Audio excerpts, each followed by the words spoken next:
Sylvie Listog, I think, is the new Norwegian health minister, and she's made a rather interesting claim recently, and something I'm very interested in researching more of in the future. But basically, she's decided to just trust adults to choose if they drink and smoke. She's basically decided that all propaganda designed to push people away from smoking, drinking, or eating of red meat, or just anything that could potentially harm their health. She doesn't want to take part in this practice, which is known as nudging, which is sort of a benign way of manipulating people into behaving in a way that the government thinks they should, while providing them the illusion of choice.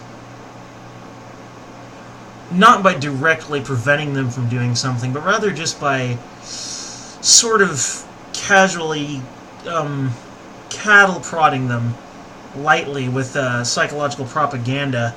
It's an element of human nature. We see information, and that information guides our actions. So all one need do to guide another person's actions is to control what information they see through advertisement and censorship. And basically, Sylvie Listog wants no part of it. She quotes quite simply, "I do not plan to be the moral police and will not tell people how to live their lives, but I intend to help people get information that forms the basis for making choices." People should be allowed to smoke, drink, and eat as much red meat as much as they want. Basically, she's saying that people's personal freedoms of choice should be respected by the state. Basically, the way she sees it is that nudging is just not another method by which toxic authoritarians and politicians can gain more power over the people. It's a power play. And me being the cynical person that I am, I would honestly agree with that evaluation. I'm going to have to do a little more research into nudging in the future. It's legitimately got me curious. But for the purposes of this video, I really don't need to. It's pretty clear. It speaks for itself.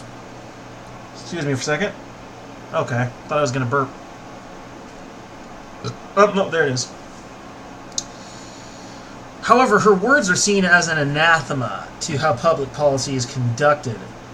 See, nudging has existed since 2008, but some of the underlying theories date back to the mid-20th century and are aimed at manipulating you into being a better citizen. There are thousands of different ways to nudge, from placing the HPV poster in a prominent spot, to reframing a lung cancer statistic to sound scarier, 3 times the normal risk, to asking an NHS doctor to bring up an unrelated subject during your next routine appointment, to lowering the acceptable amount of units of alcohol to be consumed on the basis of little scientific evidence, to making cigarette packaging unattractive, and ostracizing smokers in little enclosures that make them feel like social lepers. Something Listog mentioned specifically.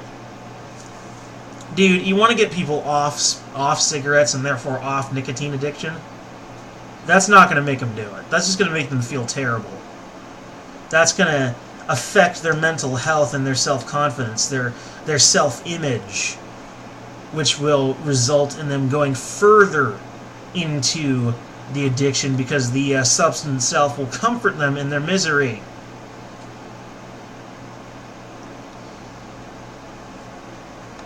But no, not like any government anywhere in the world actually understands or appreciates psychology in its proper context. Of course not. But the democratic social contract with the state has never been as simple as you pay your taxes and follow the laws and we will provide you with public services. According to this article, the government always wants more control over how its citizens behave. The state needs more or fewer children, fewer litters, more science, more litterers, more science graduates, etc., etc. It's a sort of invasive population control, which the Soviet Union also engaged in. There is a poster here of an anti-alcohol an anti-alcohol poster in the Soviet Union. It's a cosmopolitan Russian man in a suit, and a friend of his on the other side of the table while he's trying to eat is offering him a glass, and he holds up his hand like this, and he's saying het. Hold on a second. I'm going to shamelessly use Google Translate for a moment. Probably just means no or stop or something. But I thought no was niet. Huh.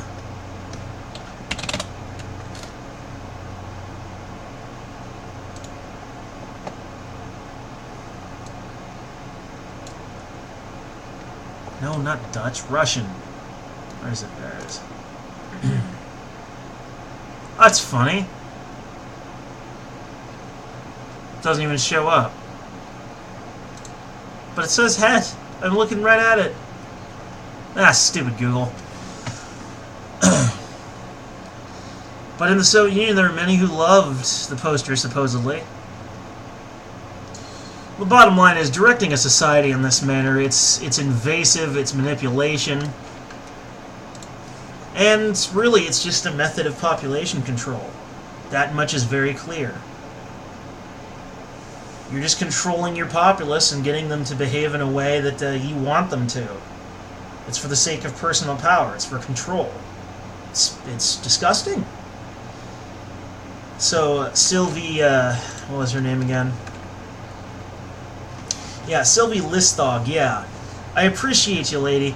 It's too bad you don't work here in the United States. You would do us a solid favor. Because we sort of do that whole nudging thing too, don't we? I mean, wasn't They Live kind of about the whole nudging thing? The aliens were nudging humans to act in a way similar to them. You know? That we would act greedy and petty and destroy the Earth. So they could slowly sap the Earth of its resources and then just blow it all up. Some might say that was anti-capitalist propaganda, but I don't take it that far. I think it was just a statement on nudging in general. But anyway, I just think that she has the right idea. And if someone's addicted to a substance, nudging is not the answer. The answer is trying to just provide people with the information and then create a service that helps them get off the substance. She's trusting her adult citizens to know, and even if they don't, you can just put the information out there without nudging. It's that simple. Just put the information out there. Spread it as far as it'll go. That in itself is perfectly benign. Anyway, don't be a child of the state. Think for yourself.